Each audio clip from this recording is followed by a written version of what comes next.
ভালো লাগলো তো? কটা ঠাকুর দেখলা? 5টা। তুমি কটা দেখলা? 5টা। এক রাতের বৃষ্টি কেড়ে নিয়েছে সব।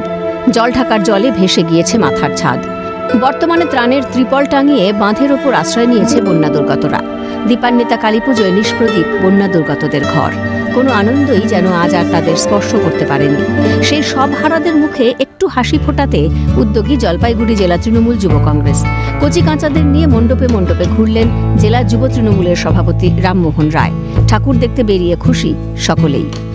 আজকে তোমাদেরকে ঠাকুর দেখাতে নিয়ে আসছে যে দাদা, কেমন লাগছে? অনেক খুশি। কতগুলো ঠাকুর দেখলে? 5টা। উত্তরবঙ্গের বিধ্বংসী বন্যায় ক্ষতিগ্রস্ত মানুষের পাশে প্রথম থেকেই থেকেছে রাজ্য সরকার। মুখ্যমন্ত্রী মমতা বন্দ্যোপাধ্যায়ের মানবিক ভাবনাকে সামনে রেখে বন্যা দুর্গতদের পাশে দাঁড়িয়েছেন জলপাইগুড়ি জেলা যুব তৃণমূল সভাপতি রামমোহন রায়। শুধু ত্রাণ সামগ্রী নয়, ময়নাগুড়ির আমগুড়ি এলাকায় থাকা ত্রাণ শিবিরে পৌঁছে দিলেন মানবিকতার ছোঁয়া। শিশুদের ঘুরিয়ে দেখান শহরের আলো ঝলমলে কালীপুজোর মণ্ডপ। শুধু তাই নয়, ভ্রাতৃদ্বিতীয়ায় বন্যা দুর্গতদের থেকে ফোঁটা নেবেন বলেও জানান জেলা যুব তৃণমূল সভাপতি রামমোহন রায়। আমি আমার নিজের মেয়েকে নিয়েও আসছি।